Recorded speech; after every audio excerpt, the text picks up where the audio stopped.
ఇంకా ఈ polarised politics, ఈ హిందూ ముస్లిం అన్నది ఇంకా పాతదైపోయింది. ఇంకా ఆ కాయిన్, ఇంకా ఆ సిక్కా ఇంకా నడవట్లేదు, ఆ కాయిన్ నడవట్లేదు ఇప్పుడు. కాబట్టి ఇప్పుడు కొత్త ఒరవడి ఏదైనా అందుకోవాలి.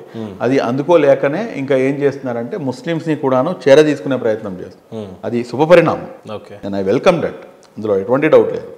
కానీ నేను చెప్పేది ఏంటంటే మీరు ఎక్కువ రోజులు ఇది జరగదండి. చూడండి, మీరు ఒక చోట వెళ్ళి మన ఏమంటారు ఒరిస్సాకి వెళ్ళి, ఒరిస్సాలో ఏమంటారంటే గౌరవ ప్రధానమంత్రి గారు నేను ఒరిస్సాని మొత్తం భారతదేశంలో నంబర్ 1 స్టేట్గా తయారు చేస్తాను అంటారు. మళ్ళీ వెస్ట్ బెంగాల్కి వెళ్ళి అక్కడ సేమ్ అదే డైలాగ్ అంటారు. మళ్ళీ ఆంధ్ర రాష్ట్రానికి వచ్చి మళ్ళీ సేమ్ అదే డైలాగ్ అంటారు. పక్కన తెలంగాణకు వచ్చి అక్కడ కూడా అదే డైలాగ్. ఇప్పుడు ఏ రాష్ట్రాన్ని మళ్ళీ మీరు మొత్తం భారతదేశంలో నంబర్ 1 చేస్తారు? సింపుల్ సార్, రాజకీయం కోసం మీ భావాలతో, నా భావాలతో, మీ మనోభావాలతో, నా మనోభావాలతో ఆడుకోవడం అనేది రాజకీయ నాయకులకు అందరికీ, నేను పర్టికులర్గా చాలా మంది మెచ్యూర్డ్ అయిపోతారు ఈ విషయంలో. ఇవాళ ఎవరికి తెలియదు చెప్పండి? ఎవరికి తెలియదు? అందరికీ తెలుసు. పర్టికులర్గా ఈ రోజునైతే మటుకు ఇప్పుడు ఉన్న ప్రజెంట్ సినారియోలో 2024లో బతుకుతున్నామండి మేము. 2024లో మతం ఆధారంగా నేను ఓట్లు వేస్తాను అని చెప్పే వారి యొక్క సంఖ్య గణనీయంగా తగ్గిపోయింది.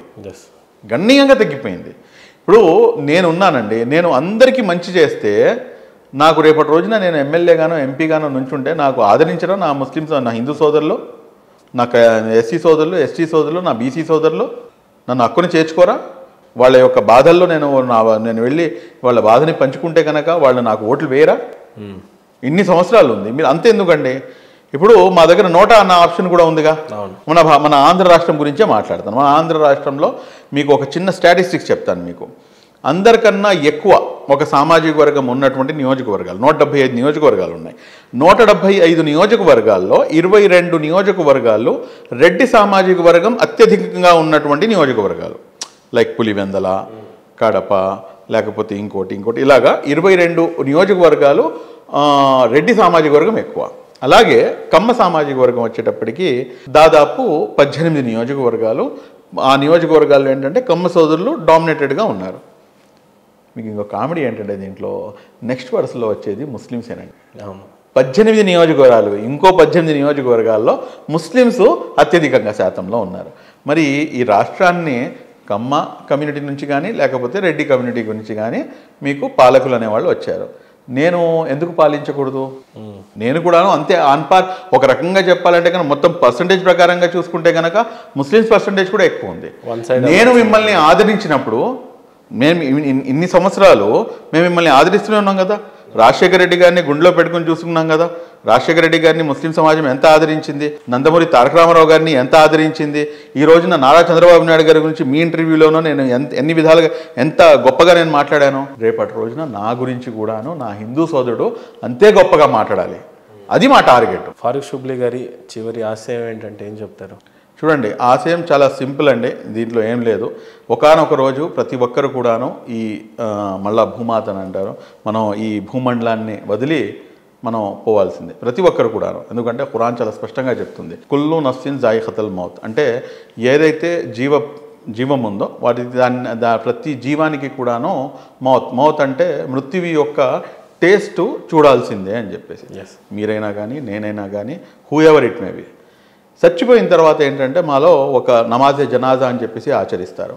ఆ నమాజే జనాజా అనేది ఆచరించినప్పుడు నాకు తెలిసినంత వరకు మన విజయవాడలో పీడబ్ల్యూడీ గ్రౌండ్ అని చెప్పేసి ఉండేది. ఆ పీడబ్ల్యూడీ గ్రౌండ్ నిండిపోవాలి అని చెప్పేసి ఒక ఆశ ఉండేది. కానీ నా యొక్క ఆశ ఏంటంటే మన విజయవాడ బందర్ రోడ్డు మరియు వేలూరు రోడ్డు రెండు కూడాను నిండిపోవాలి అన్నది మా ఆశ. దానికి నేను చచ్చిపోయిన తర్వాత నా పాడి మోయటానికి ఎంతమంది అయితే ముస్లిం సోదరులు వస్తారో అంతే ఈక్వల్గా నా హిందూ సోదరులు కూడాను నా పాడి మోయటానికి రావాలి. ఇది నా యొక్క ఆశయం. ఈ ఆశయాన్ని గల్లీ నుంచి ఢిల్లీ స్థాయి వరకు తీసుకెళ్ళటమే నా యొక్క ఆశయం. ఈ ఆశయం కోసమే పనిచేస్తున్నాం. ఇందులో రాజకీయాన్ని మీరు వాడుకుంటారా, లేకపోతే రాజకీయ నాయకుల్ని వాడుకుంటారా, లేకపోతే రాజకీయ పార్టీలను వాడుకుంటారా అంటే నేను అందరినీ వాడుకుంటాను. ఎందుకంటే నేను వాడుకునే దానికన్నా ఎక్కువది పెద్దది గొప్పది నా ఆశయం. కాబట్టి ఈ దేశాన్ని మనం సంరక్షించాలండి. ఈ దేశం యొక్క గొప్పతనం అలాంటిది. ఈ దేశానికి మనం అందరికన్నా ఎక్కువగా మనం ఇచ్చిపోయేది ఇదే. దీనికి మించి మనం ఇవ్వడానికి ఏం లేదు.